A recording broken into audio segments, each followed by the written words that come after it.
What is up, guys? Welcome on back to the news with TK. And the president just got done doing a full news conference in the Oval Office with a group of disabled veterans.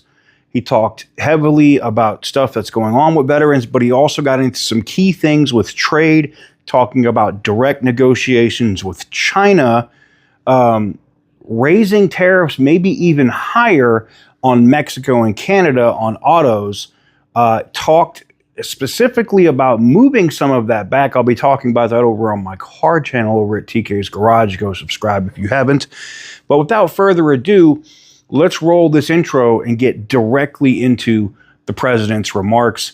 Not a short video, so feel free to save it, watch it later if you need to, but there's lots of news being made in this video today.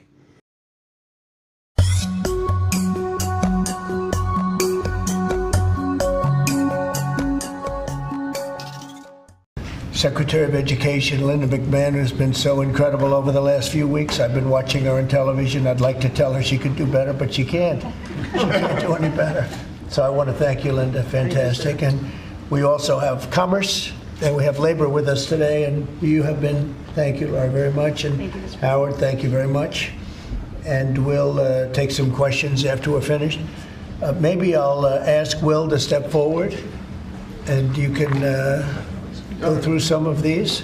Yes, also, sir. Lindsay, you work with Will, two very talented lawyers, as you all know by now. Thank you, Mr. President. And we'll go through them. And Linda, why don't you come over here? In fact, why don't the three of you come over here? We also have a special guest with us today, sir. Oh, that's right. Annette Albright. Where is Annette? Annette Albright. Charlotte Mecklenburg, school teacher, very special one. Thank you very much. Thank you. It's a great honor to have you. Get all sorts of awards for talent. That's good. Thank you very much for being with us. Appreciate it. Thank you. Okay, please. Sir, the first executive order we have prepared for your attention, there are currently laws on the books requiring certain disclosures of universities when they accept large foreign gifts. We believe that certain universities, including, for example, Harvard, have routinely violated this law, and this law has not been effectively enforced. So this executive order charges your departments and agencies with enforcing the laws on the books with respect to foreign gifts to American universities. Okay, thank you. Thank you very much. We'll put it right here. Next for you, sir, university accreditation is currently a process controlled by a number of third-party organizations. That's by statute, by law. Many of those third-party accreditors have relied on sort of woke ideology to accredit universities instead of accrediting based on merit and performance. This executive order affects a number of changes to the university accreditation process, also applies to law schools and other sort of graduate programs. But the basic idea is to force accreditation to be focused on the merit and the actual results that these universities are providing, as opposed to how woke these universities have gotten. So we're setting up new accreditation pathways. We're charging the Department of Education to really look holistically at this accreditation mess and hopefully make it much better. Will we look into the past people that they've taken? For instance, I hear all about certain great schools, and then we read where they're going to teach people basic math that we can all do very easily, but they can't do. They're, going to the top school, and they come out with a program of teaching basic math to somebody that got into a Harvard or a Princeton or a Yale. Is that part of this? When universities are not performing appropriately, whether that's in admissions or whether that's in their actual instructional activities, that's certainly something that accreditors should be considering, that right now we believe they're not doing a good enough job of, and I think Secretary McMahon could probably speak to that better than I could. Linda? So they're allowing people into school, they can't do math, and yet kids who've worked really hard and number one in their class in a high school someplace in New Jersey or in Mississippi, they can't get into the best schools. What is that all about? Yeah, and I think that gets to your policy, sir, of meritocracy, that we should be looking at those who have real merit to get in, and we have to look harder at those universities that aren't enforcing that. Okay, thank you. And this pretty much does it, right? Yes, sir. Thank you.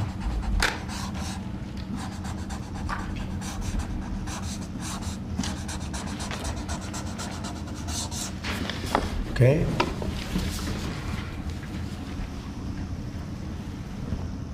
Thank you. Sir, during your first administration, you made promoting historically black colleges and universities, HBCUs, a major priority.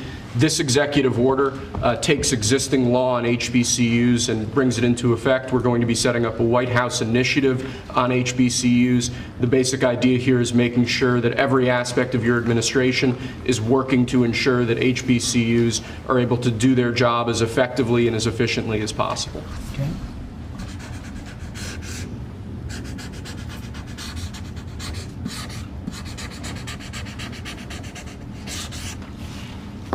Okay.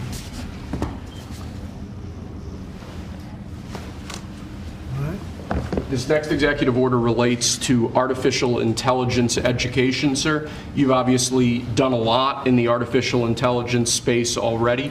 The basic idea of this executive order is to ensure that we properly train the workforce of the future by ensuring that school children, young Americans are adequately trained in AI tools so that they can be competitive in the economy years from now into the future as AI becomes a bigger and bigger deal. That's a big deal because AI is where it seems to be at. We have literally trillions of dollars being invested in AI. And somebody today, a very smart person, said that AI is the way to the future. I don't know if that's right or not, but certainly very smart people are investing in it heavily.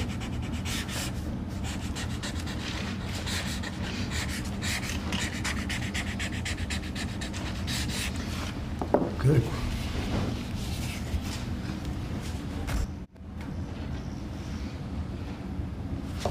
Okay.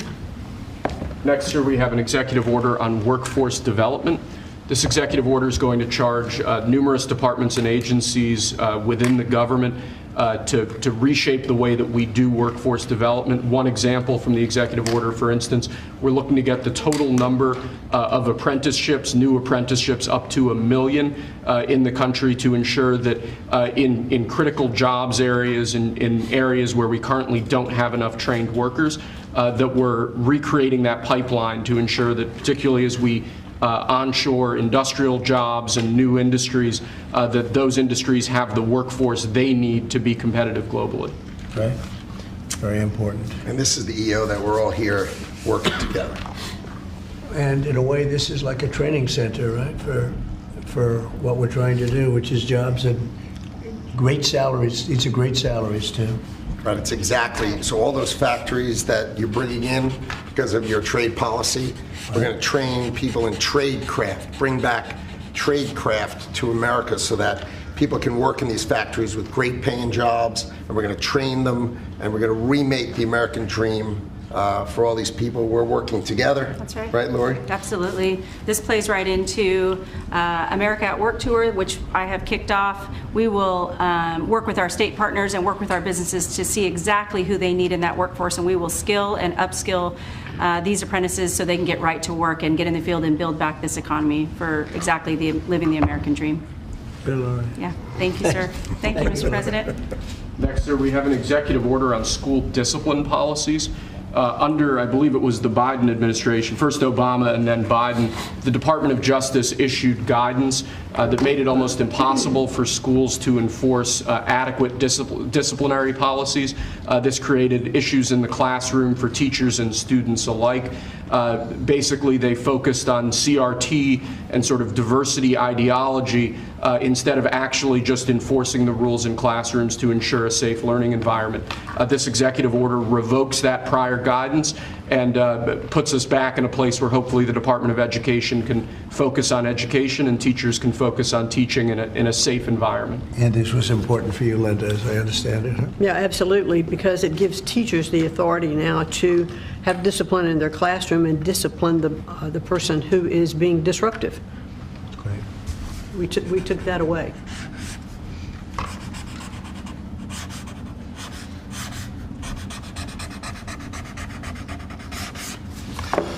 Okay.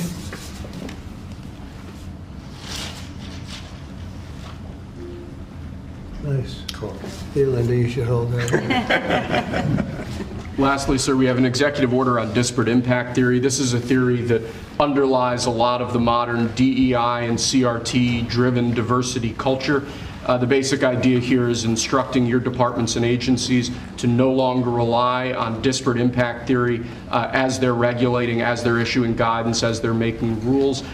We want to focus on results. We want to focus on actual fairness. We want to focus on merit, not things like disparate impact theory and the whole sort of diversity, equity, and inclusion cult. It's getting out of that, huh? Yes, sir. After being in that jungle for a long time.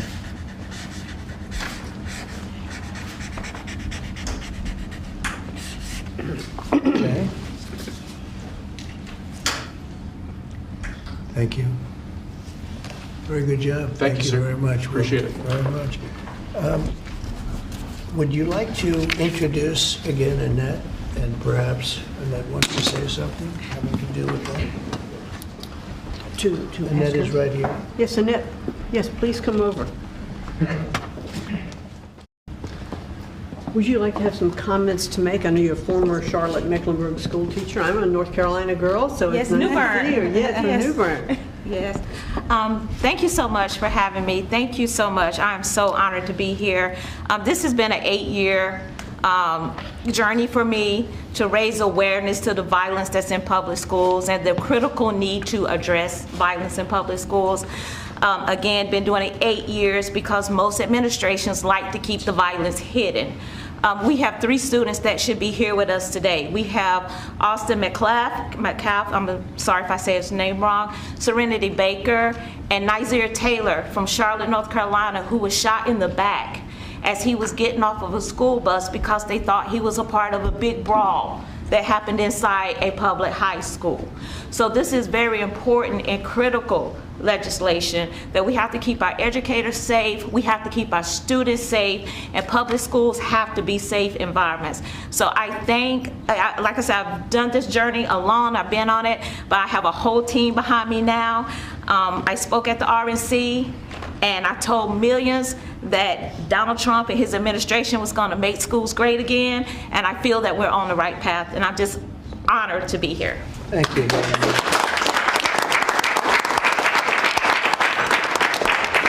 We're giving this to our great vets that are with us, and is it okay if I give her one? What do you think? Thank you. very much, Thank you so darling. much. I Thank you appreciate it. very Thank you. much. Thank you. What an honor. Great job. Could I ask Sarah to speak, Gerardo? Yes, sir. Thank you. Tell us a little bit about these great gentlemen. These heroes, Mr. President, are extraordinary. This is my husband, Michael, and so many of our dear, dear friends who are here today. Right. Many of them have met you, sir, in your first administration in the hospital, many times at Walter Reed. Right. And they've had long recoveries. Tomorrow, for my husband, marks 15 years since he was wounded in Afghanistan. Wow.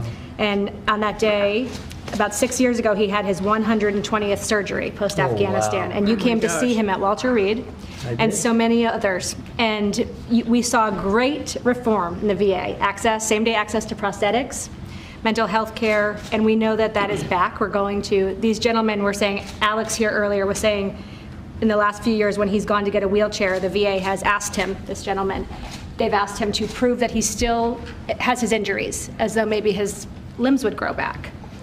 And they unfortunately did not. Yes, and we've seen that many times. And so we're excited for you bringing back the VA accountability, Mission Act, community care, that were the hallmark of your first term. And we're so excited, sir, to be here. We're honored to be here. And thank you for all you do for our nation's heroes. Thank you. Who's that picture on there?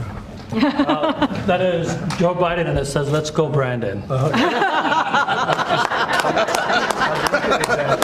I'm saying, what was that picture? That's great. I told him he wasn't allowed to ask you to That's sign good. it. That's very good. Well, thank you all very much. Would you like to say anything, fellas?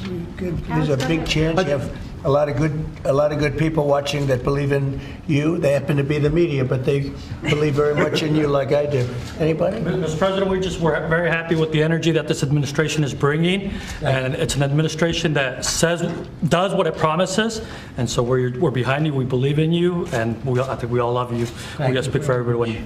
Thank you very much, and I'm going to get you a better hat. Say I have better hats. That's a good one. That was the original. It was. That means he was there. I've been wearing it before it was cool. That's right. That's an early one. We'll save that one though, right? Yes, Mr. President. Thank you. Anybody, please? I'd like to stay. Yeah. Okay. Well, I was just going to say thank you for loving America, sir. Thank you very much. Thank you so much. Very nice. Thank you very much. True. Thank you. Sir Bennett just spoke, saved Michael Broder's life. And of course, he goes immediately to say thank you, as he was the one that saved Michael Brado, put him in the helicopter, and got him off the combat zone. Wow. So the selflessness of these men is unspeakable. That's great. See Yeah, he's alive because of that man right here. That's very good.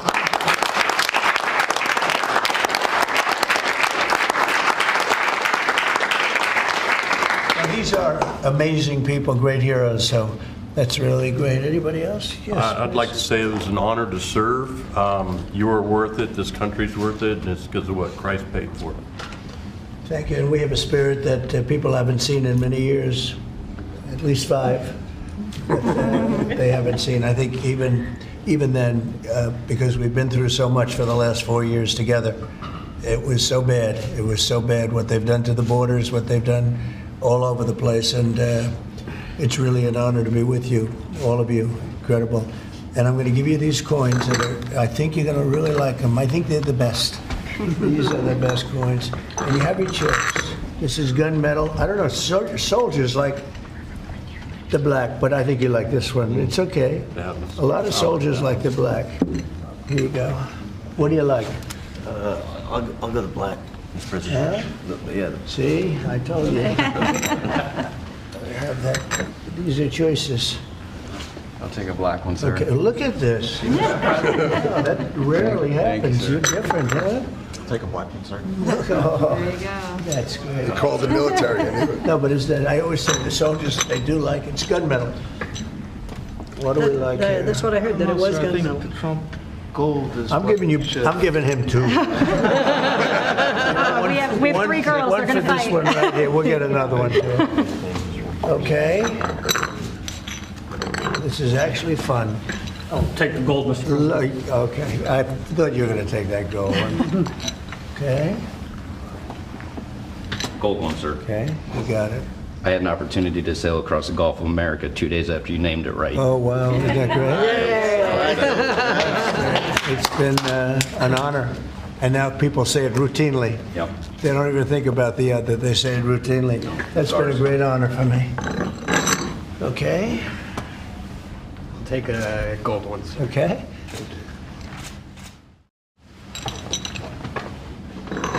Almost even. I think gold has an edge. Oh, I would love a gold one, You sir. got it? Thank you so much. Thank The you. gold. It picked up at the end, right? So you all okay? That's good. So I want to thank you very much, and especially that's a great story. Yeah. Sir. So what do you think of a guy like that? Pretty good. Oh, we actually, him and him, we all served together. Wow. And Jared over there. So you And guys, I forgot. so you guys got hit, huh? Pretty good. You got hit. Pretty good. Amazing, We're in a amazing. pretty tough area in Kandahar, in the Arghandab River Valley, Right, right it's outside tough. Kandahar. Their unit had a more than 50% Purple Heart rate, sir, Wow. in 2010. You deserve it. You deserve that and more. We appreciate it so much. Brave, really brave, brilliant people. Thank you very much. Do you have any questions of the guys here? I want to say President. thank you to the veterans who are here. Thank you so much for defending us. And then I wanted to ask you, Mr. President, because you said you want to bring the tariffs on China down soon. How soon do you want to bring the tariffs on Chinese goods Well, that down? depends on them. We have a situation where we have a very, very great place. It's called the United States of America, and it's been ripped off for years and years. These people know it. We talked about it before you came in. We've been ripped off by every country in the world practically, and friend and foe. And we're not doing that anymore. So what's happened is Howard, how many countries have we spoken to already? 90. 90. And they all want to make deals, and we're going to make deals, but they're going to be fair deals. They're not going to be rip-off deals. And, you know, we were losing almost $5 billion a year. No country can do that. And now we have it down almost to even, maybe even better than even, because of the tariffs on cars and aluminum and steel. We have tariffs 25% on cars, aluminum and steel. And there's a rush to build new steel plants, a rush to build new aluminum plants, and a biggest rush I've ever seen, that we've ever seen, to build car plants. We have like 11 of them or something, big ones, where you guys maybe work. Maybe you won't want to work, you'll do something else instead of that. But if you like cars, you'd like to work at one of these plants, the biggest plants in the world. 3 of them have left Mexico before construction started, 1 of them during construction, and they're coming to this country. They're coming back. Don't forget, and we get along great with Mexico, but Mexico took 32% of our car building business. So it's amazing what's happened. Remember this number, anywhere from $3 to $5 billion a day. That's not $1 million, that's $1 billion a day. Nobody can even imagine it. And that's what we were losing. And, you know, hence we have $36 trillion in debt and everything else. And in the end, I think what's going to happen is we're going to have great deals. And by the way, if we don't have a deal with a company or a country, we're going to set the tariff. We just set the tariff. It's something that we think that will happen, I'd say, over the next couple of weeks. Wouldn't you say? I think so. Over the next 2-3 weeks. We'll be setting the number. For and China. We're going to pick, could be for China too, could be for China. We're dealing with almost all of them. Too many to fully deal with, but we're going to be fair to them. But we're dealing with a lot of countries right now, and could be with China, but maybe we'll make a special, you know, a deal, and we'll see what it will be. Right now it's 145%. That's very high. It got there because of the fentanyl. They're sending, you know, massive amounts of fentanyl into our country and killing a lot of people, probably 200,000 plus a year, wiping them out. You probably all have friends that were killed, somebody was killed in your family or your friends with fentanyl, and somehow it's made almost exclusively in China. And as you know, we essentially taxed them 10 and then another 10. We also taxed Mexico 25, and we taxed Canada 25. And that's the kind of money that's what's pouring into our country right now. And it's gotten us down from losing $3 to $5 billion a day to actually making money, but breaking even, let's say, but we're going to make a lot of money. And that money is going to be used to reduce taxes. We're going to get big, big tax breaks. We're going to, you know, there was a time, I said it this morning, I think some of you were there was a time from 1870 to 1913, it was a long time ago, we were an all-tariff nation. Foreign nations paid taxes. They paid money to us in the form of tariffs. And that was when we were the wealthiest. We were the wealthiest proportionately that we ever were. And they formed committees in 1887 in particular, but they formed committees to determine what we should do with all the money. We had so much money, you guys would have loved it. We had so much money, they didn't know what to do with it. We gave it away to different causes, and you haven't seen that too much anymore, although we give plenty away, but now we shouldn't be giving it away. We have to take care of ourselves first, right? Absolutely. But we were very wealthy, and proportionately the wealthiest we ever were. We built the Panama Canal. Jimmy Carter gave that away for $1, by the way. One of the most profitable things ever built, the Panama Canal. We gave it away for $1 to Panama. Why? I don't know. Nobody knows, but that's what we had. We had people like that sitting behind this desk. And that shouldn't have happened. Panama Canal, it was the most expensive thing ever built by our country in history. I'm talking relative dollars. We've never built anything so expensive. I think it was the equivalent of $1.7 billion. And we've never built anything like that. We built a lot of things, but never so expensive. Then we started building other things. We had a lot of money to do it, all based on foreign countries coming in and paying us tariffs.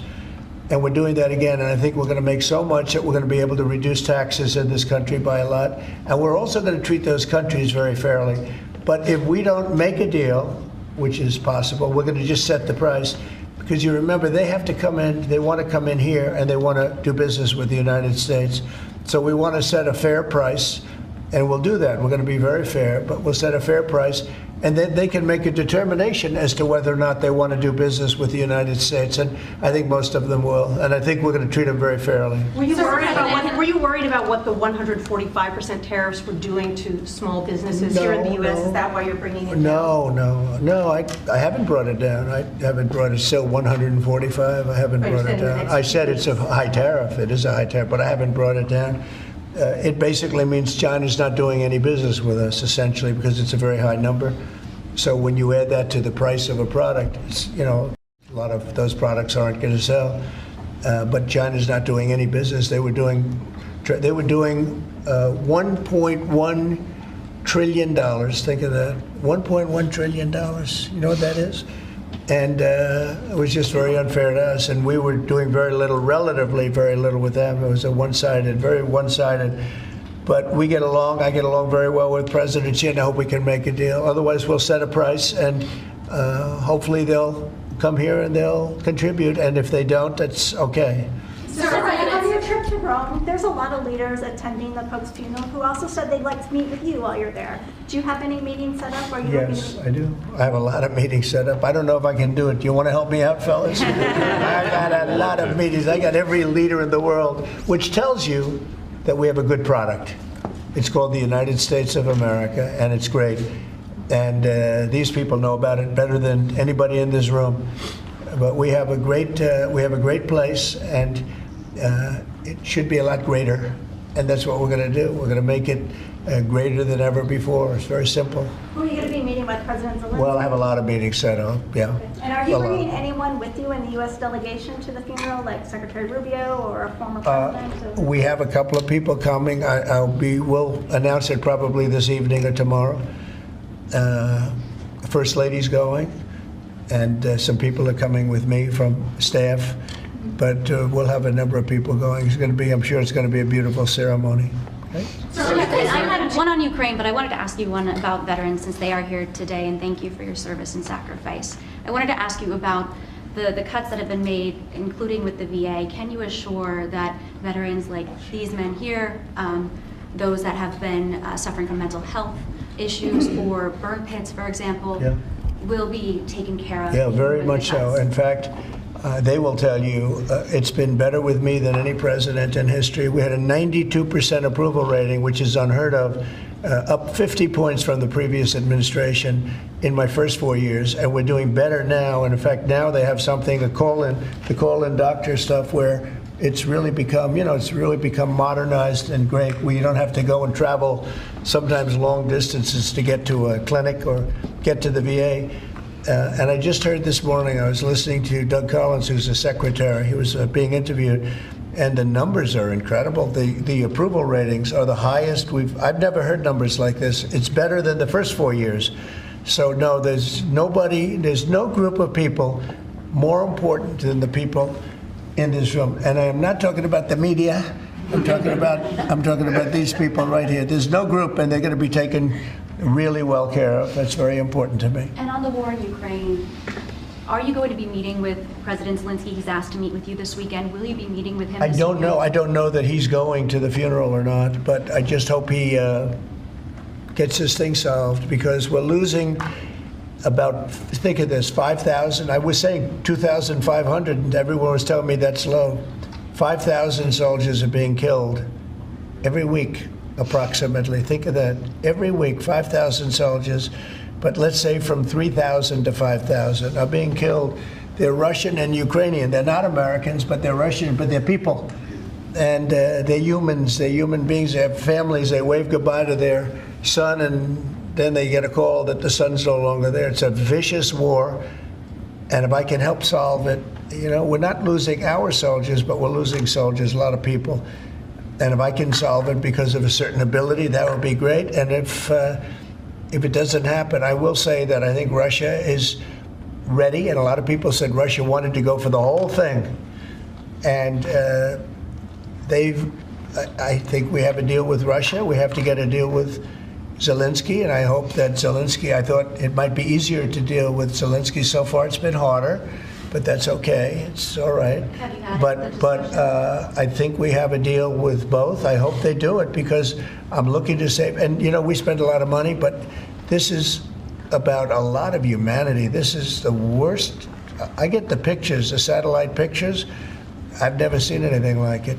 Of the fields after some of these battles. It's horrible that it's going for nothing. We would have never had this problem. You would have never had that war if I were president. I guarantee you that. And for 4 years you didn't have it. Are you hoping to meet with Vladimir Putin? Please. Are you hoping to meet with Vladimir Putin I will be meeting in with Saudi Arabia? It's possible, but most likely not. I think we'll meet with him shortly thereafter. Though. What is Mr. Wickoff going to present to the Federal Reserve Chairman Jerome Powell, during the Biden administration in the campaign, with inflation raging, interest rates 2 times. That's right. Now, with 2 consecutive months of inflation being down, all economic theory you learned in the 8th grade says it's time to cut rates when inflation is down. You're right. He's not done that. Have you had any direct conversation with him? No, I haven't. I haven't called him. I might call him. I haven't called him, but I believe he's making a mistake by not lowering interest rates. And I think as well as we're doing, we'd do much better. He's keeping rates too high. He historically has been late, except when it came to Biden. He was recommended by a certain person that I'm not particularly happy with, but he will hopefully do the right thing. The right thing is to lower interest rates, so we'll see what happens. I think we're sitting on something that's going to be very good. With all the tariff money starting to come in, our country's going to be doing really well, and hopefully he'll be doing. We don't have inflation. Groceries are down. When I first came in, you people were there. They hit me with the first day that I was president. Somebody started screaming at me that eggs are up. I said, I just got here. And in the first week, they were going crazy. You remember that, Linda? Yes. They were going crazy. They're saying egg prices are too. I said, I'm here for 1 week. Just leave me alone. This is the fake news media. And I said, what can I tell you? But Brooke Rollins, our Secretary of Agriculture, and a group working with her have done an amazing job. And egg prices have gone down 87%. Energy now is down $65 a barrel. They have some energy selling gasoline for less than $2 in a couple of states. Alabama, a couple of great states, but all over the country, it's way down from what it was 6 months ago, 3 months ago. And that has a lot to do with the war. When Biden allowed energy to skyrocket, it just skyrocketed. It was out of control. Russia made a lot more money because they make their money on energy. And I kept saying, he supposedly wants to end the war, but he lets energy go out of control. Well, I've gotten it. We are drilling like crazy right now, and we have it down to $65 a barrel. It went up to almost $100 a barrel. And at that number, Putin and Russia made a lot of money.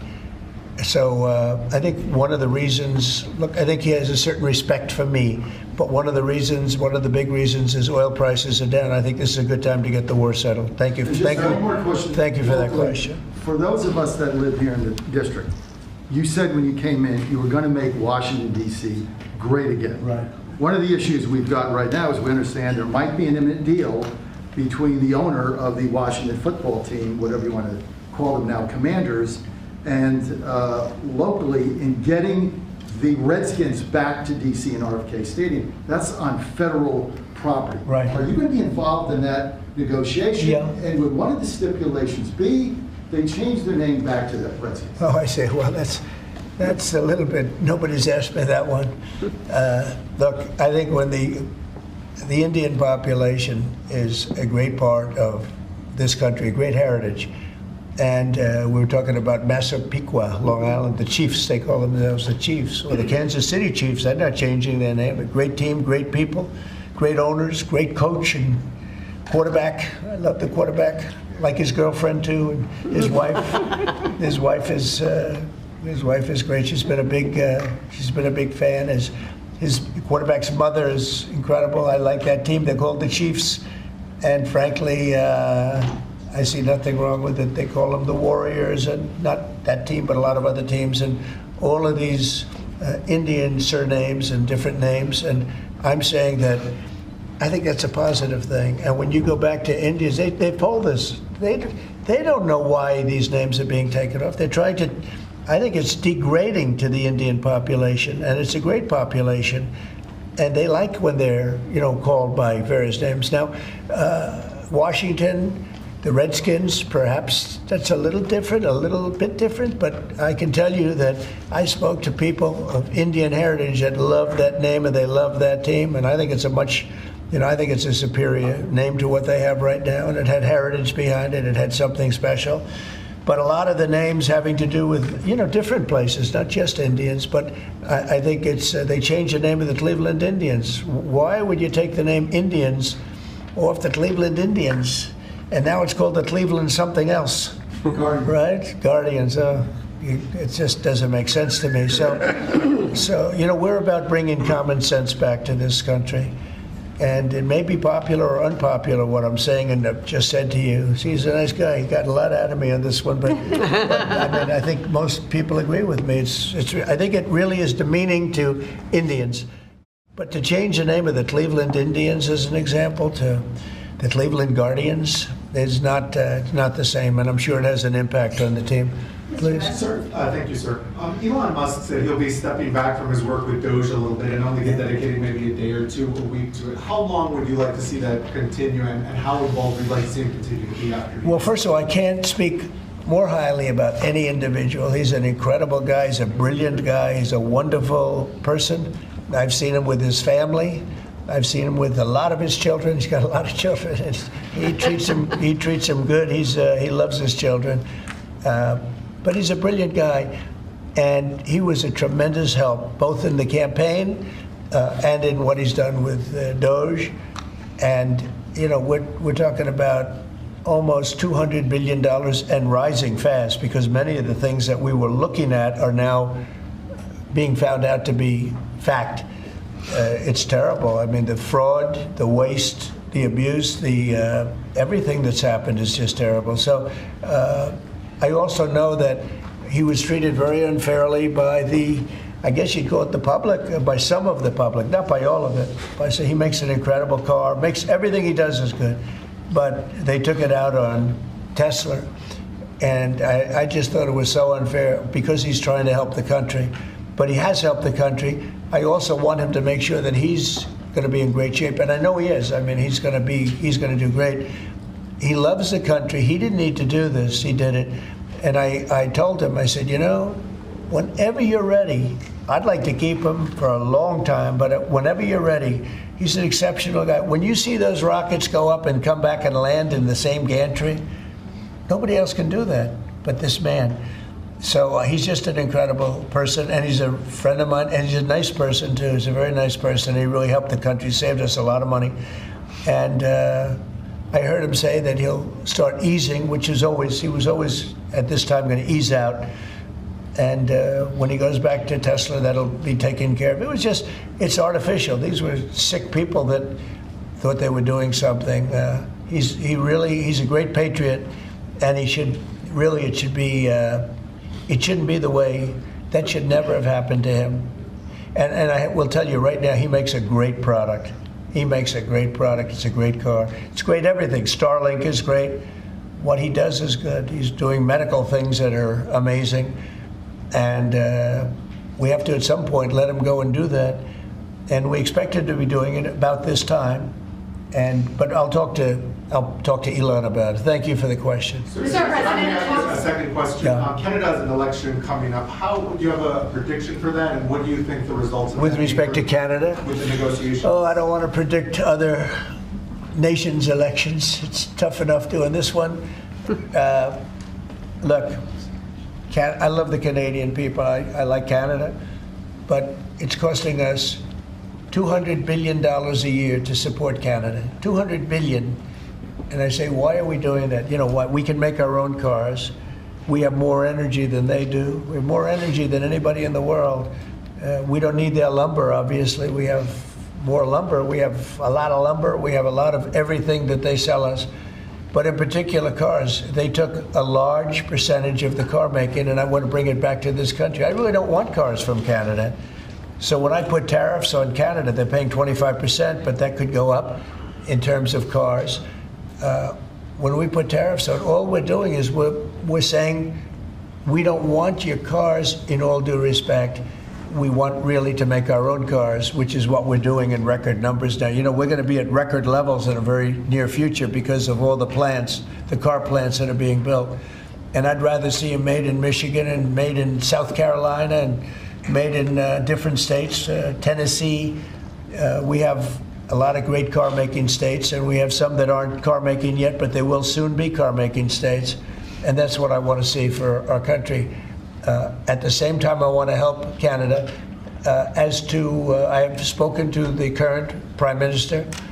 He was very, very nice, I will say. Very nice. We had a couple of very nice conversations, very good. But I don't think it's appropriate for me to get involved in their election. Mr. President, if I may, this deal that you have with Russia, does it include recognizing Russia's sovereignty over Crimea? Well, everything is good. Look, I just want to see the war end. I don't care. If they're both happy, they both sign an agreement. I have no favorites. I don't want to have any favorites. I want to have a deal done. I want to save the lives. Now, with that being said, we're spending hundreds of billions of dollars through Biden. Biden should have never let that war happen. We're spending hundreds of billions, maybe $350 billion we've given to Ukraine. And we could use that money right here. So I'd like to see that. But most importantly right now is when I see the pictures, the satellite pictures of the battlefield, if I can stop that because of an ability I have to do things, I want to see if I can do that. Yeah. Mr. President, thank you. On tariffs, you just mentioned that 25% could go up on cars in terms of Canada. Does that mean that you're considering changes to the auto tariffs and auto parts? No, we're not considering it now, but at some point it could go up, yeah, because, again, we don't really want Canada to make cars for us, to put it bluntly. We want to make our own cars, and we're now equipped to do that. They took a lot of our car business. Mexico, too, took a lot of our car business. We want to make the cars here. I'm running this country. I'm not running Canada. And that's why I asked Trudeau, who I call Governor Trudeau affectionately, but I asked him, why are we spending $200 billion to support Canada, to subsidize Canada? And he was unable to answer the question. I mean, why are we doing that? And I have to be honest, as a state, it works great. As a nation, considering the fact that most of the nation, 95% of Canada, what they do is they buy from us, and they sell to us. They sell to us. If we didn't buy their oil, and we don't need their oil. We have more oil than anyone, but we don't need their oil. We don't need their lumber. We don't need their cars. We don't need anything. So I said, why are we doing this? Why are we spending $200 billion? It doesn't make sense. If we needed something, that would be a different subject. So I'm working well with Canada. We're doing very well. We're working on a deal. We'll see what happens. But again, why, representing this country, why are we spending $200 billion to support and subsidize another country? Because if they didn't have us, and if we didn't spend that money, as Trudeau told me, they would cease to exist. He said that to me. They would cease to exist, which is true, certainly as a country. And then on tourism, there's been a steep drop-off in international travel to the United States. It was down 12% last month, down even more from Western Europe. Why do you think that there are fewer people suddenly who want to travel to the United States? Well, there could be a little, there's a little nationalism there, I guess, perhaps. It's not a big deal, but, with the dollar being where it is, because, China would always fight for having a low dollar. Japan would always fight for having a low dollar, meaning a low yen, or in the case of China, the yuan. They'd always want to have, I'd speak to President Xi a lot. I'd say it's unfair that your yuan is so low. I'd call up a great man, Prime Minister Abe, great man, Shinzo, who was unfortunately assassinated. And I used to tell you, he was a good friend of mine. I used to say, Shinzo, you can't let your yen go down. It makes it very hard for us to sell tractors. It makes it very hard to us to get tourism. And our dollar is a little bit on the low side. And that means that a lot of tourism is going to come in. But I could see a little bit nationalism at work. And I could see it likewise with us. not wanting to go to certain countries, but that'll work out very Do you easily. think some people are scared to come here because they hear the stories of tourists who are detained for a few days No. or even a week or two? No, we treat our tourists great. We're the tourism capital of the world. There's no place like this. And there may be a little bit of nationalism, but I doubt it. I actually doubt it, yeah. Mr. President, has there been any direct contact between the U.S. and China for trade at all? Yeah, of course. And Every day. every day. And then secondly, would you support a millionaire tax?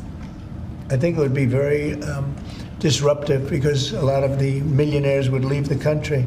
You know, in the old days, they left states. They'd go from one state to the other. Now with transportation so quick and so easy, they leave countries. You'll lose a lot of money if you do that. That would, and other countries that have done it have lost a lot of people. They lose their wealthy people. That would be bad because the wealthy people pay the tax. Okay? Sir, how did the talks today go in London? Do you think that the asks from Ukraine and I think they went well. I mean, you know, we got to get two strong people, two smart people to agree. And as soon as they agree, the killing will stop. But yeah, I think they went well, pretty well. Mr. President, we understand that your economic team, many of them are here today, J.D. Vance, has negotiated what's been called a monster trade deal with India, like biggest one ever. Can you share with us what some of the framework of that might be? You said England. India. India? India. Oh. Muslim. They're not very complicated, these deals. It's about the tariffs. India charges almost more than any other country in the world. And believe it or not, we do very little business with India, other than the fact that I like the Prime Minister very much. He's a friend of mine. He was here 2 weeks ago, as you know. And we stood right outside at a news conference. Unfortunately, the grass was very wet. And it was very hard for people to stand on the grass. They got their shoes all ruined. But other than that, it was a very good news conference. And he's a great guy. But we do very little business. You know why? Because their tariffs are so high. They have among the highest tariffs, higher than China. They have among the highest tariffs in the world. And I understand they're going to reduce those tariffs. But it's really sort of their problem, not ours. We do very, very little purchasing in India because and selling. We do very little selling. I mean, Harley Davidson, I said, how are you doing in India? This is about 6 years ago. They came to lunch as a great American company. They make the motorcycles. And I said, how are you doing in India, as an example? Well, we don't do any business there. Why? Because the tariffs are too high. I said, that's interesting. Well, what are you going to do? He said, well, we're going to build a plant in India. And that's what they did. I don't want that to happen. They were forced to build a plant. Well, essentially what we're doing is the same thing. Remember, there's no tariff when they build their plant here. And everybody wants to build because they don't want to. And the higher the tariffs go, the more likely it is they come in and build a plant. You know, I mean, if it's 25%, that's fine. If it's 50%, you'll get more plants. 75, you get more. At 100, you get more than that. And they're all coming in at numbers that I don't think, Howard, there's ever been numbers like we've seen. Never. $7-8 trillion worth in 2 months. Because it took me a month to get started, in all fairness. But in 2 months, we did this. And now we're coming up on 100 days, first 100 days, and I think we're going to be close to $8 trillion. There was never any president that did even a tiny percentage of that. Okay, any other questions? Sure. We're going to have a deal signed, one of the deals signed by your 100-day mark, and China is saying that you were threatening and blackmailing them into a deal. What would be your response? Well, I mean, China, look, I have great relationships in China, and with President Xi in particular, but China has been charging us massive tariffs for many years. That's one of the reasons they were able to steal so many of our companies. They took our companies out of America, and they built their plants in China. And one of those things, so now we're reversing it, but at levels that nobody's ever seen before. No, we're going to get along great with China, I have no doubt about it. Thank you very much, everybody. Thank you, Press. Thank you, President. Thank you. Thank you. Keep going. Right out the door that way. Thanks, guys. Thank you. So there you guys have it. That's the feed directly from the White House. one of the wonderful benefits that we get for having that press pass. But I have to tell you, made some serious news there, especially talking about the largest trade deal ever with India that J.D. Vance was able to work out, talking about tariffs with China coming down from 145% and direct negotiations, talking about raising tariffs and communications that they've had with Canada and how he doesn't want autos made in Canada at all. These were huge news-making items today. But I leave the question to you. What do you guys think about what the president said? You know, I think the trade deals, if he's able to negotiate any kind of a better deal with China, and or if they negotiate and break down some of those barriers in India, that could be huge for the economy. But I leave the question to you. Let me know what you guys think in the comment section down below. Give the video a big thumbs up if you like what I do. Hit the subscribe button if you haven't already. I'm going to be down in the comments. Let's have a discussion down there on everything that you heard today. And let me know what you guys think about it. Until next time, stay petty, my friends.